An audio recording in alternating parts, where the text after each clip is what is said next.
Avete presente quel momento in cui finalmente decidete di scrivere il vostro romanzo? Avete l'idea? Avete personaggi? Avete il trauma infantile del personaggio? Avete pure il Vian con un passato più interessante di quello del protagonista stesso? E poi arriva lui, il grande nemico. La domanda che perseguita ogni scrittore moderno: ma su cosa lo scrivo? Word? Google Doc? Quaderno? Post-it attaccati sul frigorifero? Tovaglioli del bar? Note del telefono lasciate alle 2:37 con su scritto far morire la zia Carla. E lì comincia il dramma, perché improvvisamente scoprirete che esistono 800 software diversi per noi scrittori, tutti bellissimi, tutti rivoluzionari, tutti con promesse del tipo: con questo software finirà il tuo romanzo in un attimo. Certo, come no, ma è la cicletta usata come attaccapanni. E quindi oggi noi facciamo chiarezza. Oggi parliamo di qual è davvero il miglior software per noi scrittori. Bibisco? Scrivener? Ulysses? Atticus? Table? Chi vince? Chi merita? Chi costa troppo? Chi vi fa venire voglia di lanciare il computer dalla finestra? Lo scopriamo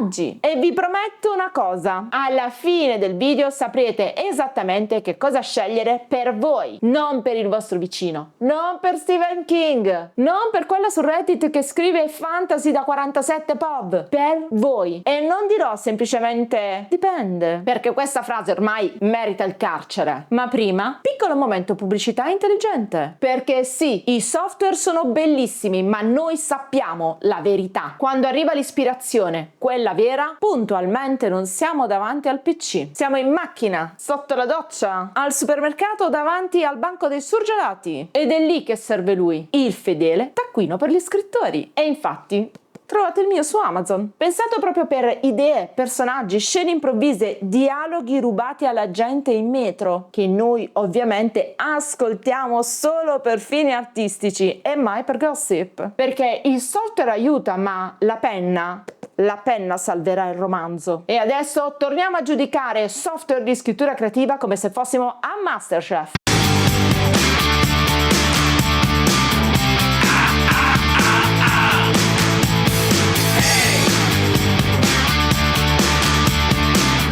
Partiamo col primo, Bibisco, e io qui gioco in casa. Bibisco è quel software che molti scrittori scoprono e pensano: oddio, ma finalmente qualcuno ha capito come funziona il cervello di uno scrittore! Perché Bibisco non è solo un posto dove scrivere, è un posto dove organizzare il caos. Bibisco è fortissimo su personaggi, scrittura narrativa, capitoli, arco narrativo, motivazione, conflitti, scene dettagliate. Praticamente vi prende per mano e vi dice: tesoro, prima di scrivere 600 pagine magari cerchiamo di capire che è il protagonista. E non ha tutti i torti, è intuitivo, accessibile, disponibile anche in italiano. E credetemi, questa cosa cambia la vita, perché leggere conflitto interiore del personaggio è diverso da leggere Inner Emotional Conflicts Deployment Matrix e fingere di sapere che cosa significa. Versione gratuita perenne con alcune funzionalità importanti. Versione a pagamento con costo bassissimo, praticamente una donazione. Completa di capitoli, scene, statistiche sui personaggi, schede complete, world building e un sacco di colori fichissimi. Difetti? Cool un po', ma non modernissimo. Un'interfaccia che sembra dirvi: sono nato per lavorare, non per essere bello. Ma funziona, ed è questo che conta. Perfetto per chi ama progettare bene prima di scrivere. Gli architetti del romanzo, quelli con le cartelline colorate, quelli che hanno il nome del gatto del personaggio secondario già deciso. Vi vedo, sono una di voi. Scrivener, qui entriamo in territorio sacro. È il software che viene consigliato con la stessa intensità con cui la nonna consiglia il bicarbonato. Per tutto usa Scrivener. Scrivener è potentissimo, davvero potentissimo. Scene, capitoli, annotazioni, ricerca interna, documenti, esportazione professionale, bacheche, cartelle, sottocartelle, sottocartelle, probabilmente persino universi paralleli. Scrivener non è un software, è una relazione tossica, perché da un lato lo ami, dall'altro clicchi una finestra e pensi: credo di aver accidentalmente letteralmente hackerato la NASA. Ha una curva di apprendimento importante, molto importante. Tipo, facciamo prima di imparare il latino. Però, se scrivete romanzi complessi, saghe, serie lunghe, 1000 sottotrame, 12 linee temporali,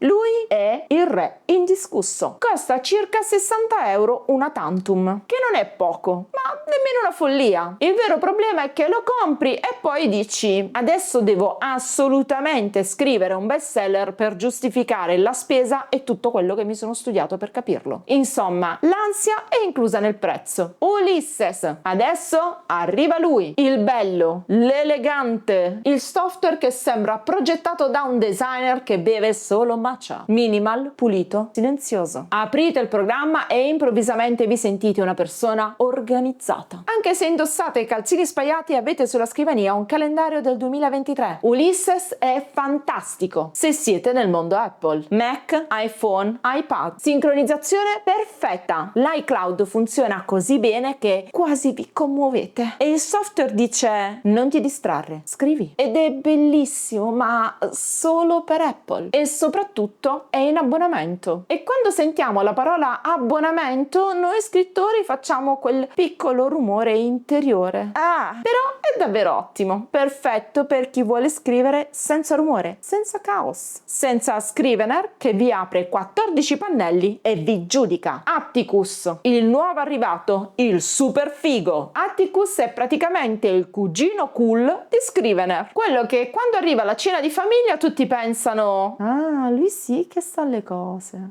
Cool, nativo, browser, multidispositivo, interfaccia moderna, facile da usare. Praticamente Scrivener che ha fatto terapia e funziona molto bene anche per la formattazione del libro, cosa molto interessante per il self-publisher. Difetto? Costa parecchio. Parecchio. Quando leggerete il prezzo farete sicuramente quel sorrisino nervoso da simpatico. Però è una soluzione molto forte. E infine lui, Dable, il software che vi dice: calma, respira, non serve soffrire. Ed è vero, Dable è facilissimo. Cloud automatico, multidispositivo, molto intuitivo, perfetto per chi scrive ovunque. Sul treno, in pausa pranzo, durante le riunioni inutili. Oh, questo non dovevo dirlo. Da capo. È molto user friendly, molto più semplice rispetto a Scrivener. Meno controllo avanzato, vero, ma anche meno voglia di piangere. E già questo vale il prezzo. Perfetto per chi vuole scrivere davvero e non fare un master di gestione di software per la scrittura creativa. E adesso la vera domanda: qual è il migliore? E qui tutti aspettano il colpo di scena, il plot twist, la rivelazione, la verità definitiva. E invece dipende. Non chiudete il video, aspettate, adesso lo spiego bene. Se amate la progettazione narrativa, Bibisco. Se scrivete romanzi enormi e complessi, Scrivener. Se siete Apple dipendenti, Ulysses. Se fate self-publishing, Atticus. Se volete semplicità assoluta, Dable. Il miglior software non è quello più famoso, è quello che vi fa scrivere, perché potete anche avere Scrivener Pro Maxi Ultra Deluxe, ma se poi passate 7 giorni a scegliere il font del primo capitolo, lo state comunque scrivendo, state arredando, e non è la stessa cosa. La tabella comparativa compresa di prezzi, cloud, multi-device, link ufficiali e disponibilità in italiano ve la metto in descrizione, così potete scegliere con calma senza spendere un rene. E adesso voglio sapere da voi quale software di scrittura utilizzate, se lo utilizzate. Io prediligo Bibisco, il mio taccuino per gli scrittori. Scrivetemelo nei commenti, voglio scoprire dove nasce la vera letteratura. Se il video vi è piaciuto vi ricordo di mettere un bel like, iscrivervi al canale e attivare la campanella per non perdere i prossimi video. E ricordate che il software perfetto è quello che vi fa scrivere.